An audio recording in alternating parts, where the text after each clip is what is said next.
नमस्कार. नंदाने खूपच मूर्खपणा केलेला असतो.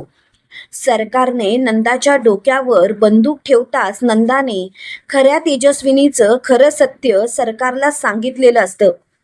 त्यामुळे सरकार आता खूपच पिसळलेली असते. कारण तिला कळून चुकलेलं असतं की खरी तेजस्विनी ही जिवंत आहे. तेव्हा लगेच नंदा बोलते, हे बघ, मी तुला आधीच सांगते मनस्विनी, उगाच नको ते करायला जाऊ नकोस. तेव्हा लगेच मोठ्यानी सरकार बोलते, गप्प बस. अगं ये थेरडे, तुला जर का त्या तेजस्विनीचा पत्ता माहिती होता तर तू मला का सांगितलं नाहीस? तू मला सांगायला पाहिजे होतंस. एवढं सुद्धा तुला समजलं नाही का की हे सर्व तू मुद्दामून करत होतीस? आणि कोणत्या बिल्डिंगमध्ये आहे ते पहिल्यांदा मला सांग, नाहीतर तुला आत्ताच्या आत्ता इथे संपवून टाकेन. तेव्हा मात्र लगेच नंदा, मनस्विनी शांत हो. मी तुला सहजासहजी पत्ता सांगणार नाही. तुला जर का तेजस्विनीचा पत्ता हवा असेल तर तुला मला काहीतरी द्यावं लागेल.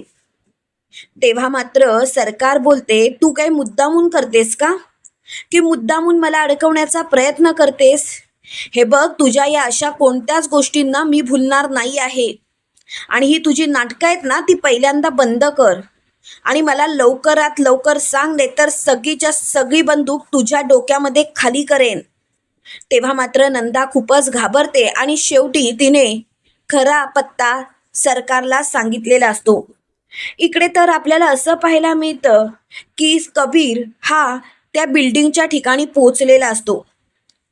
त्या बिल्डिंगमध्ये तर त्याला तेजस्विनी दिसलेली असते, पण त्याला मात्र तसा संशय आलेला नसतो.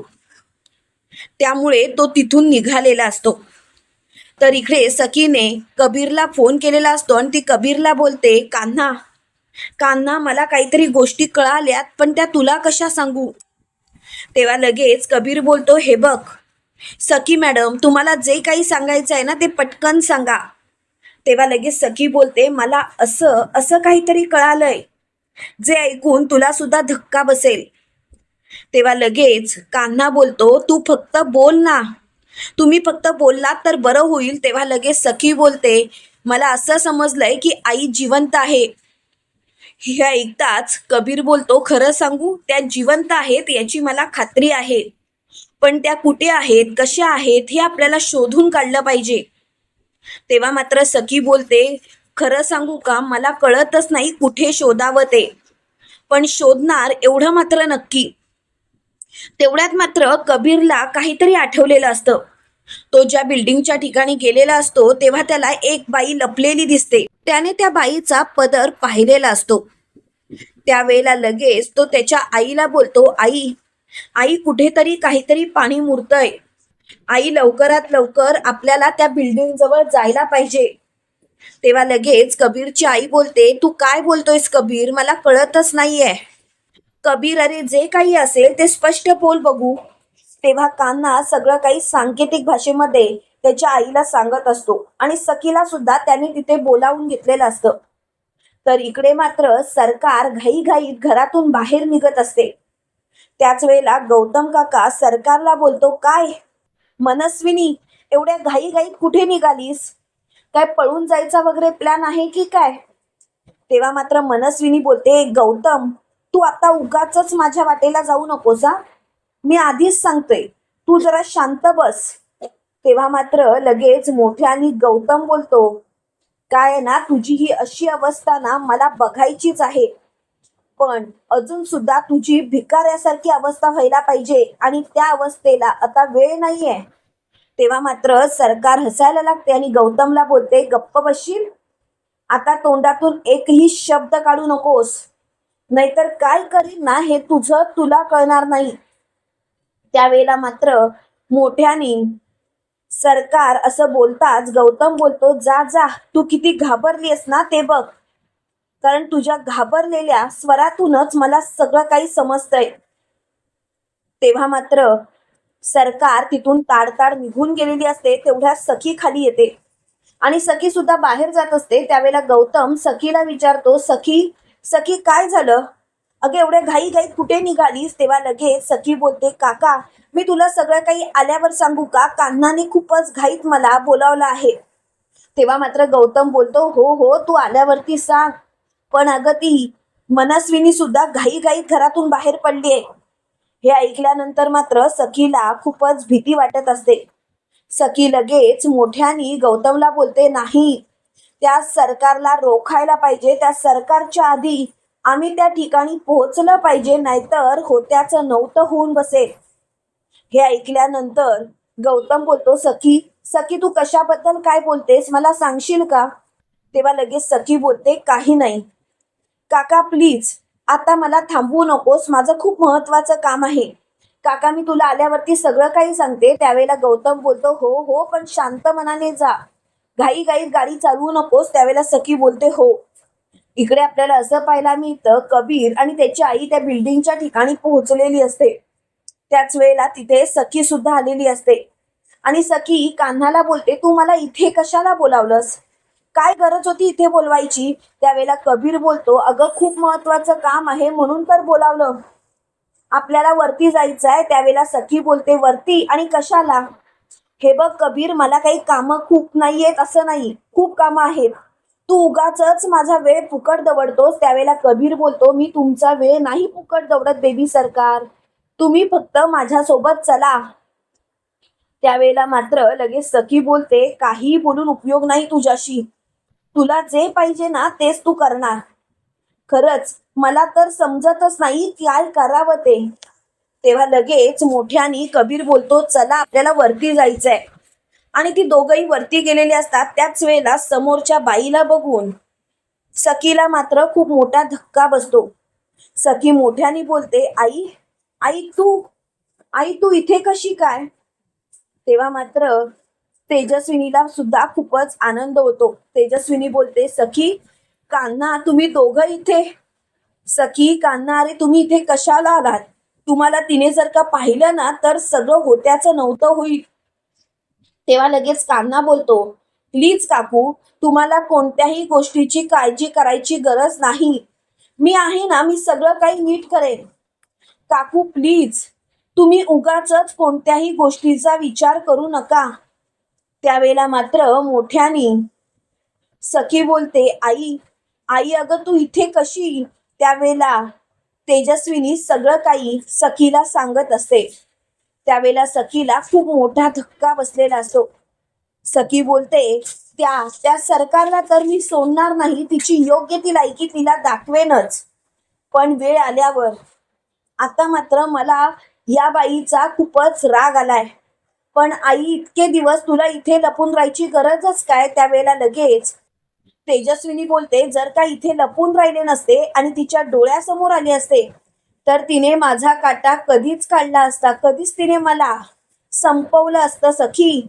त्यावेळेला सखी बोलते, आई किती दिवस अशी घाबरून राहणार आहेस? तेव्हा मात्र तेजस्विनी बोलते, आता मी घाबरणार नाही, तर एक घाव दोन तुकडे करायची वेळ आलीये.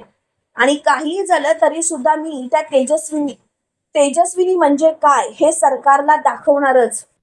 त्यावेळेला लगेच सखी बोलते, कान्हा कान्हा, आईला इथे ठेवण्यात अर्थ नाही, कारण कोणत्याही क्षणी ती तेजस्विनीला शोधण्यासाठी सरकार इथे येणारच. हे ऐकल्यानंतर कान्हा बोलतो, सखी मॅडम तुम्ही एवढ्या खात्रीशीर का सांगताय? त्यावेळेला लगेच ती बोलते, कारण गौतम काकांनी मला तसंच सांगितलेलं. हे ऐकल्यानंतर मात्र कान्हा बोलतो, प्लीज प्लीज तुम्ही लवकरात लवकर इथून चला. आणि कान्हा तेजस्विनीला घेऊन तिथून निघालेला असतो. इकडे मात्र तेजस्विनी सखी आणि कान्हाला बोलते, कमाल आहे तुमची, किती दिवस तुम्ही मला असं वाचवणार आहात, किती दिवस? तेव्हा लगेच कान्हा बोलतो, काकू तुम्हाला काही होणार नाही याची जबाबदारी मी स्वतः घेतली, आणि काकू प्लीज तुम्ही कोणत्याच गोष्टीचा विचार करू नका. तेव्हा लगेच तेजस्विनी बोलते, मी कोणत्याच गोष्टीचा विचार करतच नाही, कारण माझ्या आयुष्यात ही माझी 2 मुलं आहेतच ना. तेव्हा मात्र सखी आणि कान्हा तिला घट्ट मिठी मारतात आणि रडत असतात. तर इकडे सरकार त्या बिल्डिंगच्या ठिकाणी पोहोचलेली असते आणि सरकार तेजस्विनीचा शोध घेत असते, पण तेजस्विनी मात्र कुठेच सापडत नाही. हे पाहता सरकारला खूपच राग येतो. सरकार मोठ्याने ओरडते, नंदा नंदा तुला सोडणार नाही मी, तू माझ्या आयुष्याशी खेळतेस ना, मुद्दामून प्लॅन आखतेस ना. अगं तुला पैसे देण्यापेक्षा मी माझे पैसे दुसऱ्या कोणाला तरी देईन, पण तुला नाही. आता मात्र तू संपलीस नंदा, संपलीस. आणि सरकार तिथून निघालेली असते. तर इकडे कान्हा सखीला म्हणत असतो, बेबी सरकार, एक गोष्ट लक्षात ठेवा, आता मात्र सरकार चांगलीच खवळलेली असणार.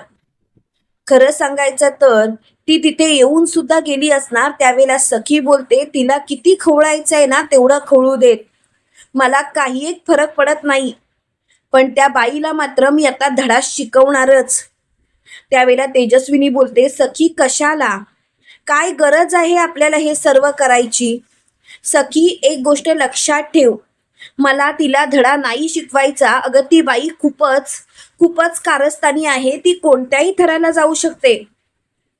तेव्हा लगेच सखी बोलते, आई आई तुला घाबरायची गरज नाही आहे, मी आणि कान्हा तुझ्या सोबत आहोत ना, आम्ही सगळं काही नीट करू.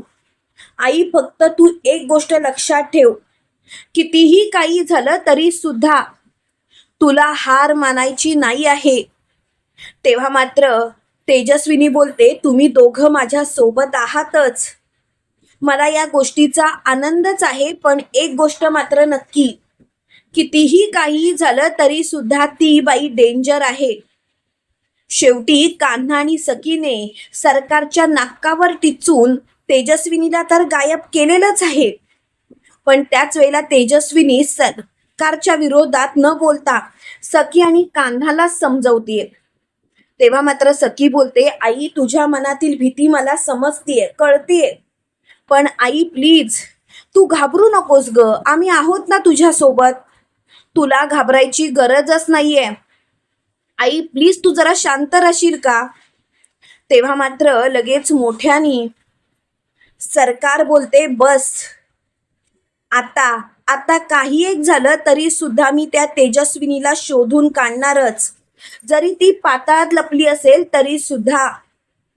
तेव्हा मात्र नंदा बोलते, हे बघ मनस्विनी, मी खरंच सांगतेय, मी तेजस्विनीला लपवलं नव्हतं, मी तेजस्विनीला गायब सुद्धा केलं नाही. अगं ती मला एका बिल्डिंग मध्ये दिसली, एवढंच. तेव्हा मात्र लगेच सरकार बोलते, तुझं तोंड बंद करा, बंद कर, आणि तुझ्या तोंडातून एकही शब्द काढू नकोस, नाहीतर तुला संपवायला मला वेळ लागणार नाही.